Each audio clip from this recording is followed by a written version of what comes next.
नमस्ते बच्चों। ज्ञानदीप डीडी उत्तराखंड में आप सभी बच्चों का स्वागत है। आज की इस विषम परिस्थितियों में हम दूरदर्शन के माध्यम से अपनी पढ़ाई कंटिन्यू कर पा रहे हैं, ये हमारे लिए सौभाग्य की बात है। तो बच्चों, मैं रेखा झा आज से आपको विज्ञान के अगले पाठ पढ़ाऊंगी। मेरे से पहले आप अर्चना पंत मैम से विज्ञान पढ़ रहे थे। तो बच्चों, अपना लेसन, अपना नेक्स्ट टॉपिक शुरू करने से पहले हम डेली की माइंडफुलनेस एक्टिविटी करेंगे और यह एक्टिविटी हमारे लिए कितनी लाभदायक है इसका अंदाजा आपको धीरे धीरे खुद ही होता रहेगा जैसे जैसे आप कंटिन्यूटी में इस एक्टिविटी को करते रहेंगे। ठीक है, तो माइंडफुलनेस एक्टिविटी करने के लिए सबसे पहले स्ट्रेट बैठेंगे, चाहे आप नीचे बैठे हों या आप कुर्सी पे बैठे हों। स्ट्रेट बैठेंगे, अपनी बैकबोन को स्ट्रेट रखेंगे और धीरे धीरे अपनी आंखों को बंद करके अपने ध्यान को अपनी सांसों पर केंद्रित करेंगे। सांसों पर केंद्रित करने से आपकी कंसंट्रेशन की पावर बढ़ती है और कंसंट्रेशन की पावर बढ़ने से आपका ध्यान पढ़ाई में और अच्छे से लगेगा। दूसरी बात कि हम ये माइंडफुलनेस एक्टिविटी में गहरी गहरी सांसें लेते हैं और छोड़ते हैं। इस डीप ब्रीदिंग के द्वारा हम ऑक्सीजन के लेवल की मात्रा अपने बॉडी में बढ़ाते हैं। ऑक्सीजन लेवल बढ़ने से हमारी कंसंट्रेशन की पावर ऑटोमेटिक ही बढ़ जाती है। तो फिर हम शुरू करते हैं माइंडफुलनेस एक्टिविटी। सभी बच्चे स्ट्रेट बैठेंगे और अपनी आंखों को धीरे धीरे बंद करेंगे और धीरे धीरे लंबी गहरी सांस अंदर लेंगे और उसे धीरे धीरे छोड़ेंगे। तो स्टार्ट करते हैं हम डीप ब्रीदिंग।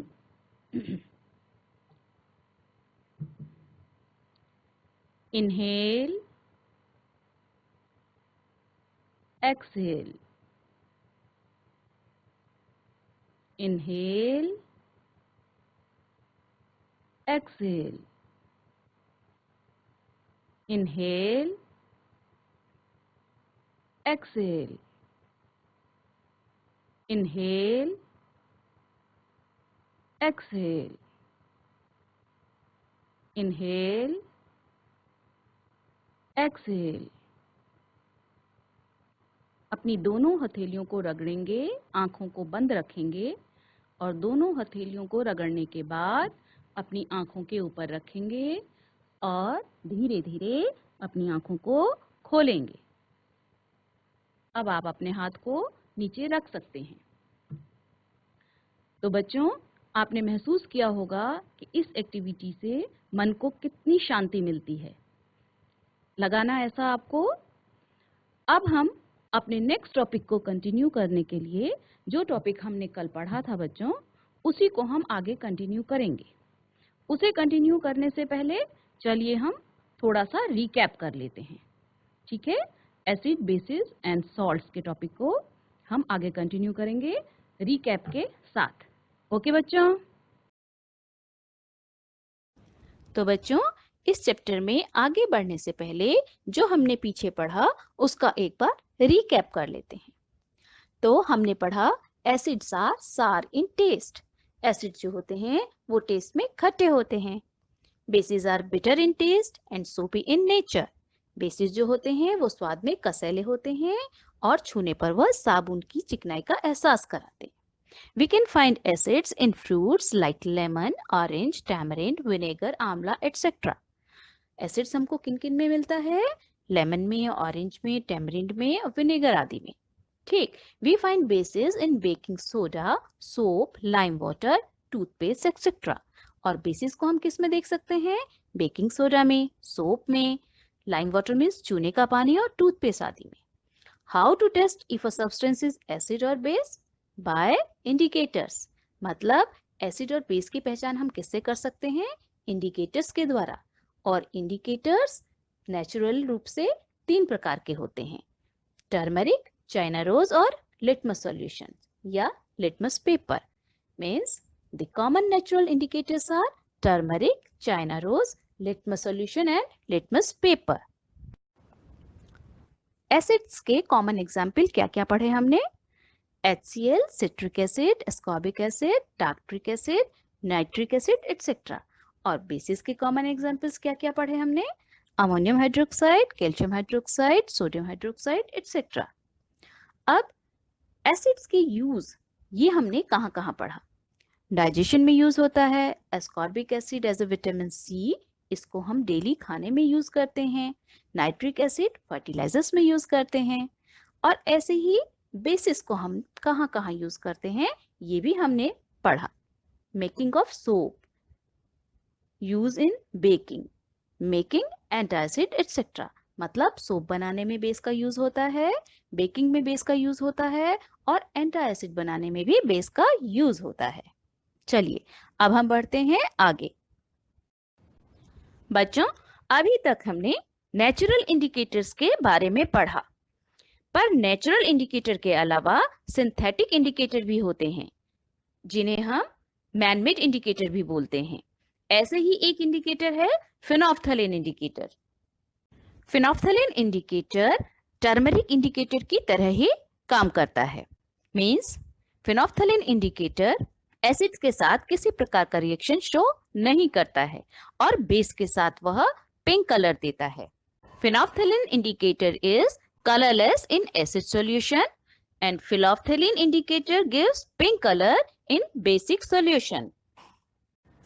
फिनोल्फ्थालीन इंडिकेटर में हाइड्रोजन क्लोराइड एसिड की कुछ बूंदे डालने पर किसी भी प्रकार का कोई परिवर्तन नहीं होता, और इसी सॉल्यूशन में सोडियम हाइड्रोक्साइड मींस बेस की कुछ ड्रॉप्स डालने पर सॉल्यूशन पिंक कलर का चेंज हो जाता है।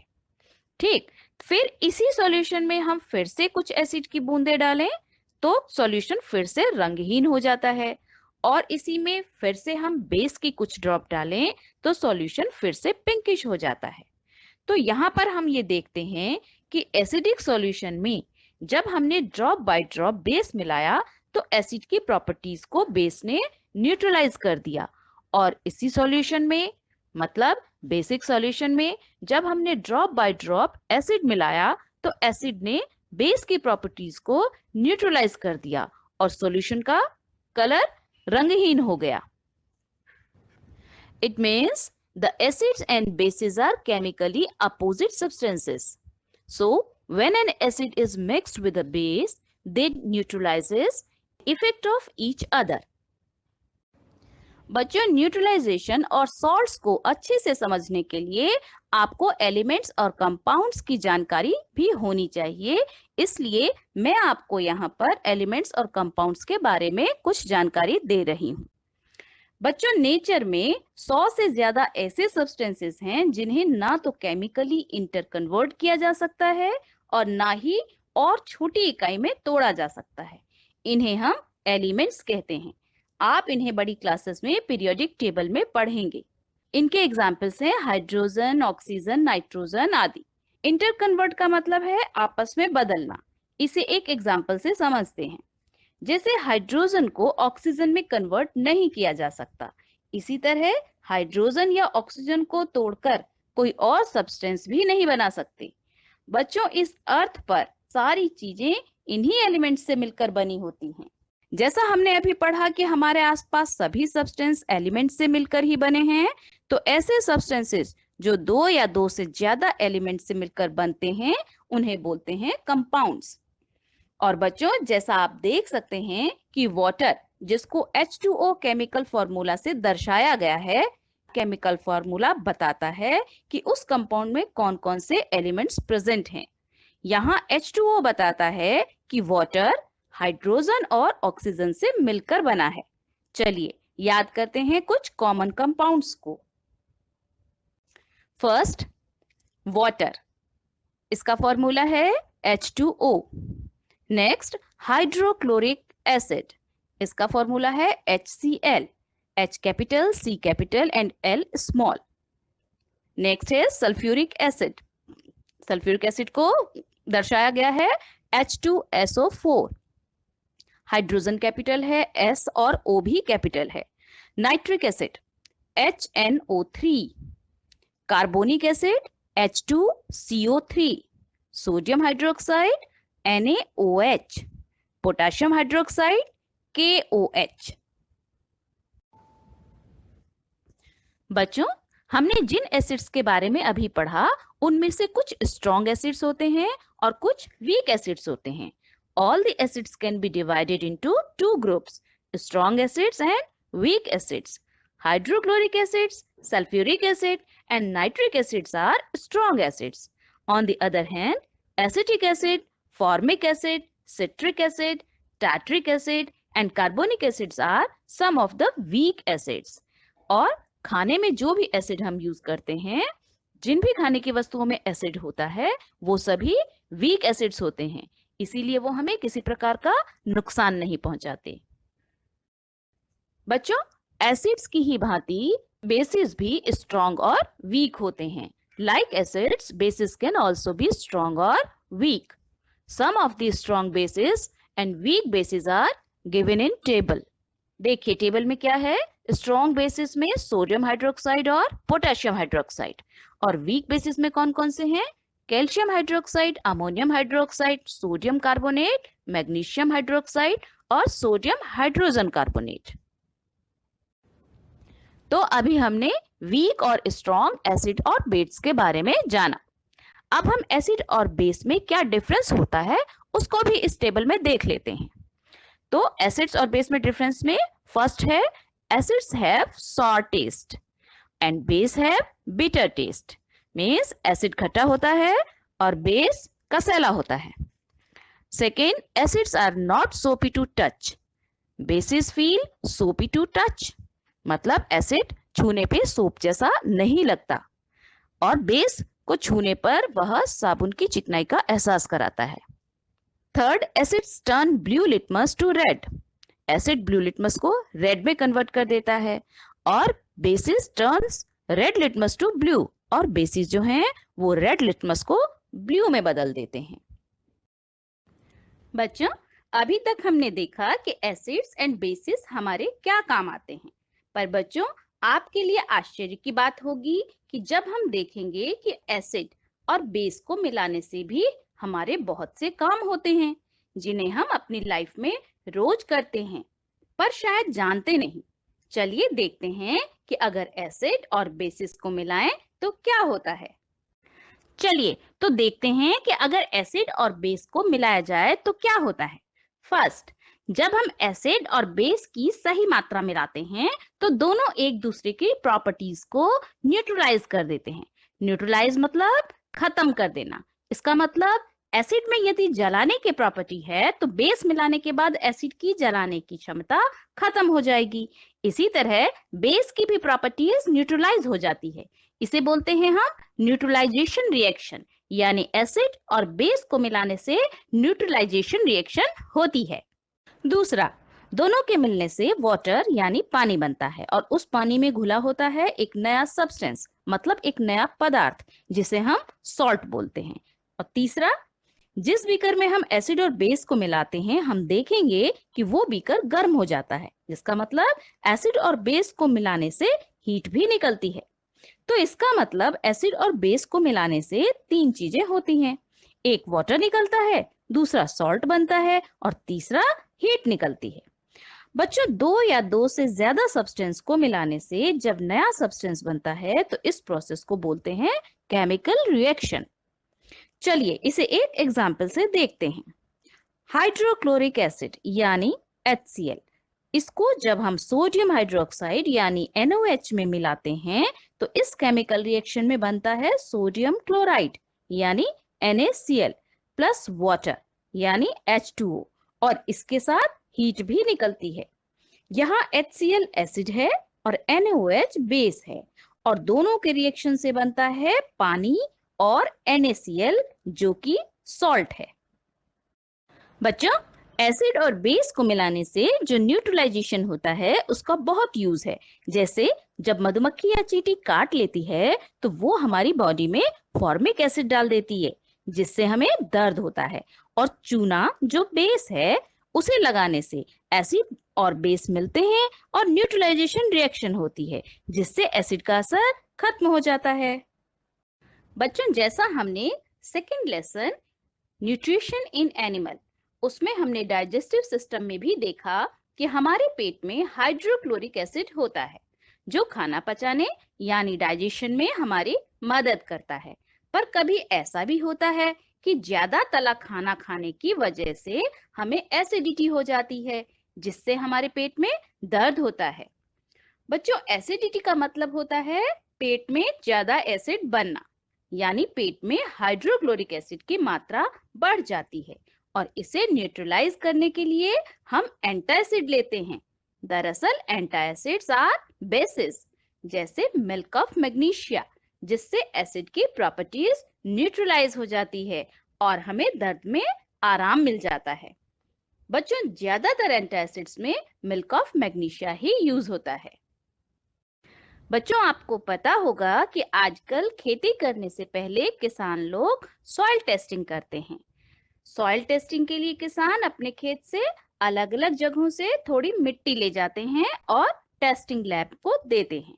लैब में उस मिट्टी को अलग तरह से टेस्ट किया जाता है, जिसमें से एक टेस्ट होता है एसिड बेस टेस्ट, जिसमें वो मिट्टी को इंडिकेटर में मिलाकर देखते हैं कि मिट्टी एसिडिक है या basic.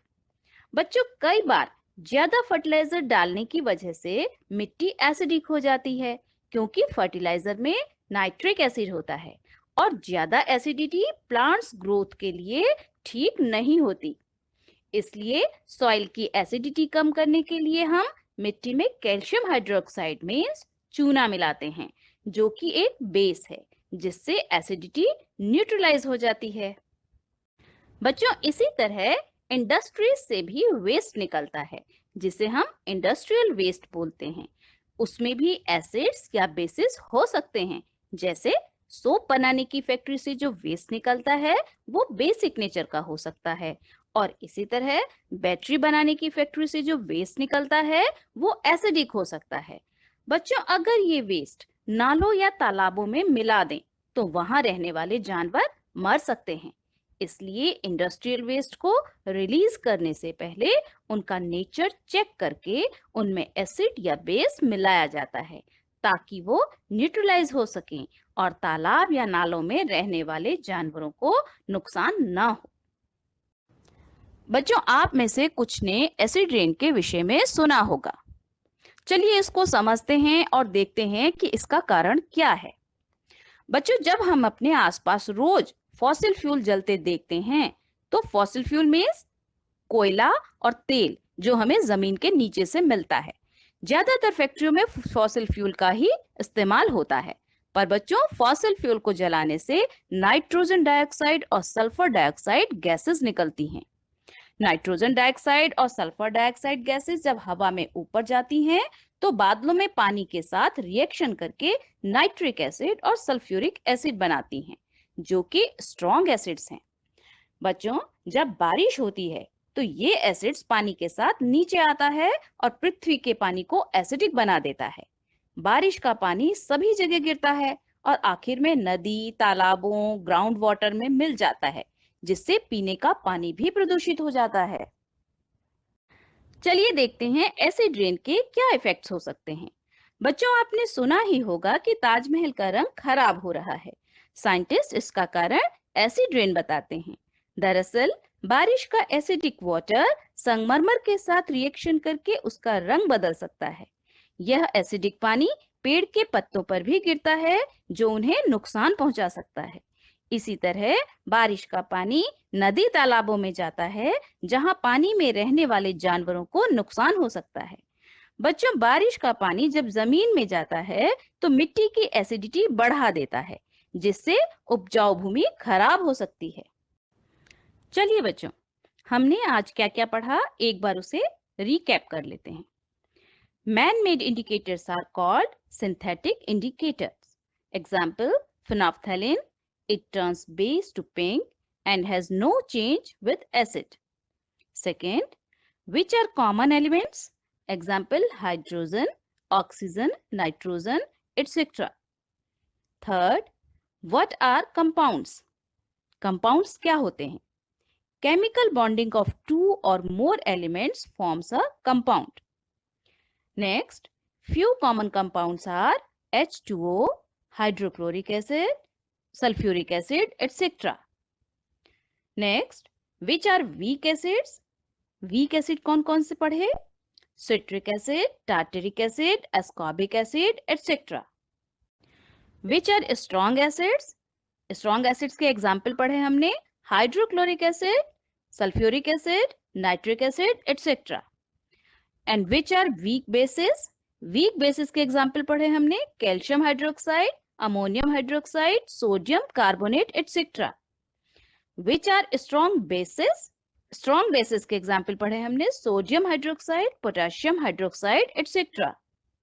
What are differences between acids and bases? Acid और बेसिस में क्या क्या डिफरेंस पढ़े हमने? Like bases are bitter in taste and acids are sour in taste. Acid changes color of blue litmus paper to red, whereas basis turns red litmus to blue. Reaction of acid and base is called neutralization reaction. In neutralization reaction, salt and water formed as new substance and heat is released. Neutralisation reaction में salt और water नए पदार्थ के रूप में बनते हैं और हीट रिलीज होती है. And last, use of neutralisation reaction in our daily life. Neutralisation reaction का हमारी डेली लाइफ में क्या यूज है?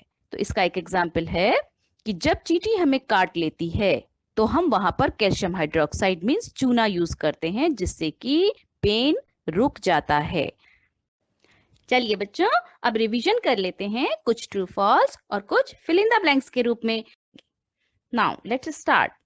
फर्स्ट, एसिड को टर्मरिक में डालने से इसका रंग रेड हो जाता है. ट्रू या फॉल्स? नेक्स्ट, लिटमस सॉल्यूशन को बेस में मिलाने से बेस का रंग ब्लू हो जाता है. ट्रू या फॉल्स? नेक्स्ट, एसिड में चाइना रोज को मिलाने से एसिड का रंग ग्रीन हो जाता है. ट्रू या फॉल्स? नेक्स्ट, कैल्शियम हाइड्रोक्साइड एक बेस है. ट्रू या फॉल्स? नेक्स्ट, HCl एक बेस है. ट्रू या फॉल्स? नेक्स्ट, एस्कॉर्बिक एसिड को विटामिन सी भी बोलते हैं. ट्रू या फॉल्स? नेक्स्ट, एसिड और बेस के रिएक्शन से वाटर, सॉल्ट एंड हीट मिलता है. ट्रू या false? Next, formic acid honey bee और आंट में मिलता है. ट्रू या फॉल्स? एंड लास्ट, एसिड और बेस को मिलाने से न्यूट्रलाइजेशन रिएक्शन होती है. ट्रू या फॉल्स? एसिड का टेस्ट सार यानी खट्टा और बेस का टेस्ट बिटर यानी कसैला होता है. लेमन और आंवले में विटामिन सी होता है. एस्कॉर्बिक एसिड को विटामिन सी भी बोलते हैं. नेक्स्ट, सोप और चूना बेस के एग्जाम्पल्स हैं. नेक्स्ट, जो सब्सटेंस या पदार्थ ब्लू लिटमस पेपर का रंग रेड कर देता है वो एक एसिड है. नेक्स्ट, 3 नेचुरल इंडिकेटर्स हैं, टर्मरिक यानी हल्दी, चाइना रोज यानी गुड़हल और litmus solution. Next, litmus solution हमें मिलता है लाइकेन से. नेक्स्ट, कैल्शियम हाइड्रोक्साइड एक बेस है. नेक्स्ट, एसिड और बेस को मिलाने से दोनों की प्रॉपर्टीज न्यूट्रलाइज हो जाती है. नेक्स्ट, एसिड और बेस को मिलाने से सॉल्ट और वाटर बनता है और हीट रिलीज होती है. नेक्स्ट, मधुमक्खी के काटने से चूना लगाने पर न्यूट्रलाइजेशन रिएक्शन की वजह से दर्द और जलन ठीक हो जाती है. नेक्स्ट एंड लास्ट, पेट में एसिडिटी को ठीक करने के लिए हम इनो लेते हैं क्योंकि इनो एक बेस है. तो बच्चों, हमारी आज की क्लास यहाँ खत्म होती है. और जो बच्चे आज की क्लास दूरदर्शन पर किसी भी कारणवश नहीं देख पाए हों, वो सभी बच्चे YouTube पर ज्ञानदीप डीडी उत्तराखंड चैनल पर अपनी आज की क्लास को देख सकते हैं. YouTube चैनल पर हमारी सभी क्लासेस के वीडियो उपलब्ध हैं. ओके बच्चों, थैंक यू.